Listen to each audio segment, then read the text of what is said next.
Turning an image like this into something like this doesn't seem to be easy at all, but in today's video I'll be showing you how you can create the same effect with ease. So let's get started.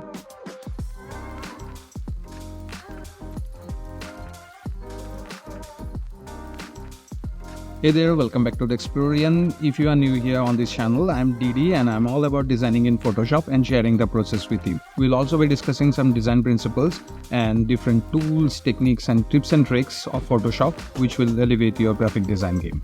Okay, let's begin by preparing our canvas. Personally, I prefer using the A4 poster preset that I have saved for easy access. If you want to do the same and want to learn about creating your own preset, I recommend watching this video linked in the I button above and also available in the description box below. And don't hesitate to choose any canvas size, just feel free to experiment. Let's bring in the image which we are going to work with onto the canvas. I got this image from pexels.com, which is a great source of vast collection of royalty-free stock images. I will be leaving the link of the image in the description also. While choosing the image, what I usually try to do is to visualize the layout of the whole poster in my mind, just to give myself a rough idea to proceed. It helps me decide how I want the position and posture of the subject to be, and accordingly I choose the image. Another thing to keep in mind while choosing is the brightness and contrast of the image, because it is going to directly affect the end results. As you can see, our image is not very bright here and also it lacks contrast. We'll have to adjust the image a bit to meet our requirements. For that, select the image layer and go to the image tab and then adjustments, and here I will be adjusting the levels. Bring up the highlights and midtones, make the shadows a bit darker. Basically, I want the colors to pop up. This much will be okay for now. Now we're gonna take the Polygonal Lasso Tool and make a selection of the whole subject. Since we are creating the low poly effect, you don't have to be very precise in the selection. In fact, it's good to be not very precise here. We have to close the path, and for that, when we reach the starting point, you will see a small circle under the cursor. Just click and we have our selection. We then click here to add a layer mask and all the backgrounds will be gone. If you think you have done some mistakes or you are not satisfied with the selection, we can rectify those areas like this area over here. Select the layer mask of the image layer and grab the brush tool and make the foreground color white by pressing X key on the keyboard, and take the hard round brush, opacity and flow 100%, just paint back those areas. Then again take the Polygonal Lasso tool and make the selection and take the brush and now change the foreground color to black and simply paint to hide the unwanted parts. You can repeat this step as many times as you wish till you achieve what you want. We'll be adding a dark solid adjustment layer beneath the image layer so that it is visible properly. Then we will be taking the rectangular Marque tool and make a selection of the subject which will be half of the face, and again select the layer mask and paint with the brush tool to hide the half. Then we will convert the image layer into a smart object and resize it as per our need.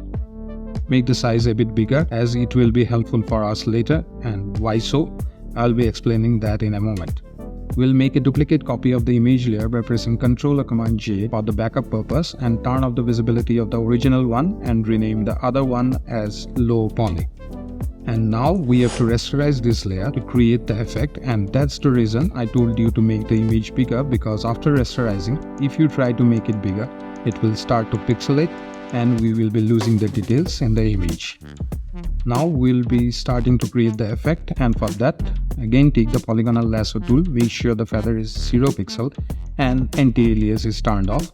What it will do is make the selection as sharp as possible.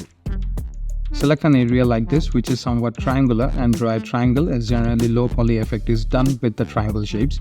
If you want, you can make other shapes also.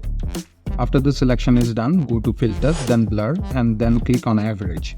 What it will do is take the color of all the pixels in the selected area and average out the color to make it a solid color.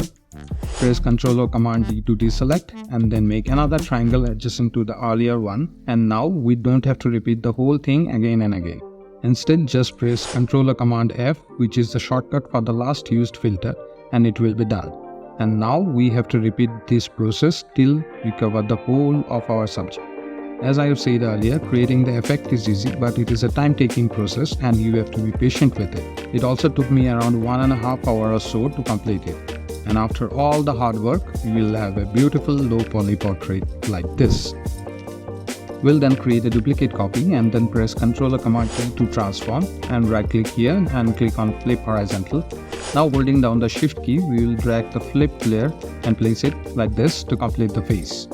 I think I have already discussed in my other videos, and you also know by now why I held the shift key while dragging. If you know the answer, share it in the comments so that others also can know the secret. I think the colors didn't turn out as I wanted, so we have to adjust it once again, and for that I will be adding a levels adjustment layer to the right part of the face and clip it to the low poly layer and play with the sliders. My intent here is to add a little more contrast to this side of the face and also brighten it a little bit. It's totally up to you how you want your low poly to look like, so just have your creative freedom and enjoy experimenting. If you want, you can also resize it a little bit. Now we'll be selecting all these layers by holding down the shift key and right click on them to turn them into a smart object and rename the layer as low poly final. If you have gone off center, then here's a small trick for you. Select the layer and press Ctrl or Command A and then click here, and your subject will be snapped exactly to the center.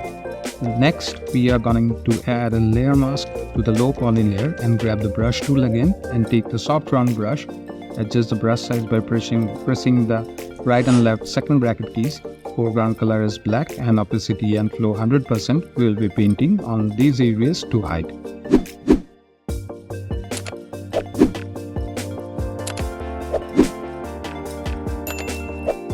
And now we will be working on the background, and for that let's add a gradient adjustment layer. I will choose the first color, black. Click here to adjust the opacity of the second color, and I will keep this color as it is. Feel free to choose whatever color you feel will look better. Change the style to radial, check the reverse option and also click on dither. It will make this banding a little bit smooth. Now you can change the angle of the gradient and also the position. You can also adjust the scale if you want. You can delete the solid adjustment layer as it is no longer required. And now we'll be adding some text and other elements to the poster.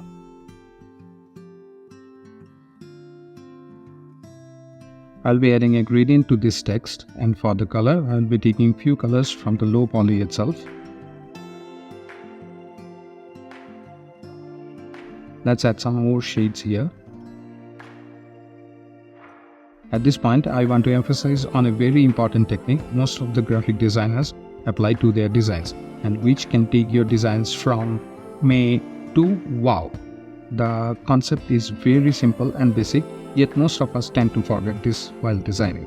We as designers should always keep in mind the concept of visual hierarchy while designing posters, advertisements, events, flyers, or anything of that sort. Many of you might already know about this concept. Let me know in the comments down below how often you use this principle while working on your projects. Basically, it refers to the arrangement and organization of visual elements within a composition to guide the viewer's attention and emphasize the importance of specific information.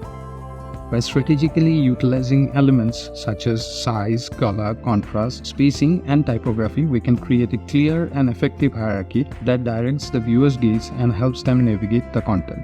I will not go into too much of details here. Let's keep it for a separate video where I will discuss the concept in details. I'll be adding a line here, and for that go to the line tool. Strokes will be none. Colors will be white, and holding down the shift key we will draw the line.